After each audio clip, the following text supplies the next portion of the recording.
טוב, אנחנו בבני אדם עוברים לבעלי חיים. יאללה. זה יותר כיף, תמיד. ובעיקר כלבים. איתנו נמצאת פרופסור אנה זמנסקי, אמרתי נכון? ממעבדת Tech for Animals. בעצם את חוקרת בינה מלאכותית לרווחת בעלי חיים. אני בתוכנית שיש לי תוכנית טכנולוגית פה בערוץ שקראת זה הדיבור. אנחנו מתעסקים המון ב-AI, ב-Artificial Intelligence. עכשיו, זה נהיה נורא פופולרי לדבר על הנושא הזה. אבל את מגיעה מזווית אחרת. איך הבינה המלאכותית הולכת בעצם לעזור לחוקרים ולנו להבין יותר טוב את בעלי החיים, כדי שנוכל לטפל בהם יותר טוב. לגמרי. אנחנו כל הזמן מדברים על בינה מלאכותית בהקשר של איך היא תשנה את האנושות, ושוכחים שאנחנו... אנחנו גם פוחדים ממנה קצת. גם נכון, ואנחנו חולקים את כדור הארץ עם יצורים לא אנושיים שגם צריכים את העזרה של בינה מלאכותית. אז למשל, אם ניקח את הכלב, כולנו חושבים, אנחנו מכירים את הרגש של הכלב ולא צריכים בינה מלאכותית שתגיד לנו מה לעשות.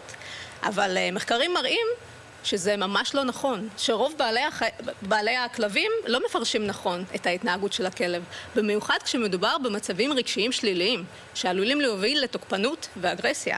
אז רוב נשיכות הכלבים מתרחשות עם כלב שהם מכירים בבית. זה אומר שהאנשים ממש לא יודעים נכון. הם לא מבינים מה הכלב רוצה, או איך להתנהג איתו. לחלוטין. וחתולים זה בכלל סיפור אחר. טוב, זה...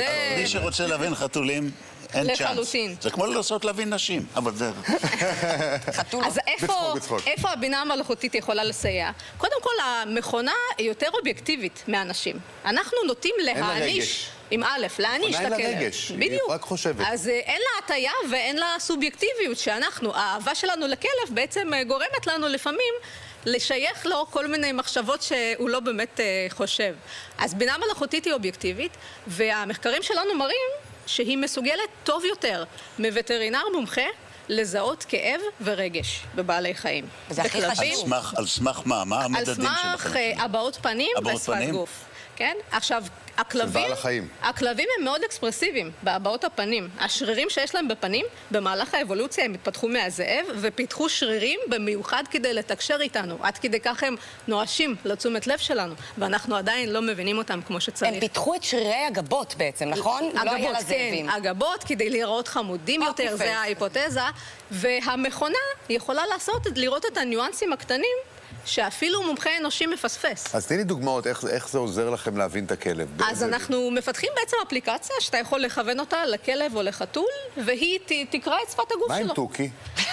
לטוקי אין הבעות פנים, אבל אפשר... יש לי טוקי ג'אקו פשוט, ואני גיליתי שזה יותר אנושי ויותר מתקשר מכלב וחתול. לחלוטין. כי הוא מקלל. אז בהחלט גם שם בינה מלאכותית יכולה לעזור. היא יכולה לצפות בהתנהגות של הטוקי. הטוקי לא מראה הרבה בפנים, אין לו הרבה שרירים שם, אבל בהתנהגות שלו אתה יכול לראות שכואב לו. אני מבין אותו הרבה יותר מהכלב, זאת אומרת, אני מצליח להבין מה הוא רוצה יותר מכלב. כן, אבל יש מצב שאתה מעניש אותו באלף קצת, כשאתה אומר את זה.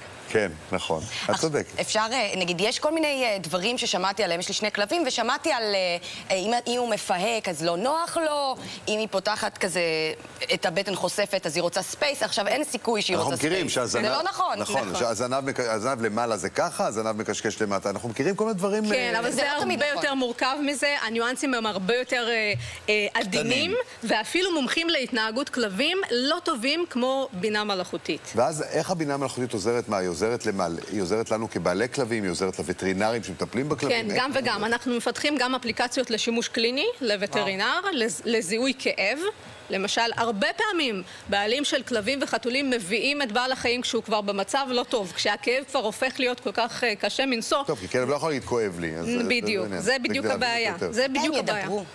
נכון. יש משהו כבר שלמדתם מהתהליך הזה כבר בתכל'ס שלא ידענו קודם? זאת אומרת, משהו שאנחנו יודעים היום על הכלבים, על ההתנהגות שלהם, שלא ידענו, שהנחנו משהו וזה בעצם משהו אחר? אנחנו בעצם יודעים היום שאנחנו יכולים לאמן מודל של בינה מלאכותית לעשות עבודה טובה יותר ממומחה אנושי. זה מה שהוכחנו כרגע. בקריאה בין רגש חיובי לשלילי של כלב. זה צעד ראשון. האם אחת המטרות שלכם היא למנוע נשיכות של בעלי הכלבים? לחלוטין. זאת תהיה אפליקציה נהדרת. כן, יש לזה שימוש מיידי.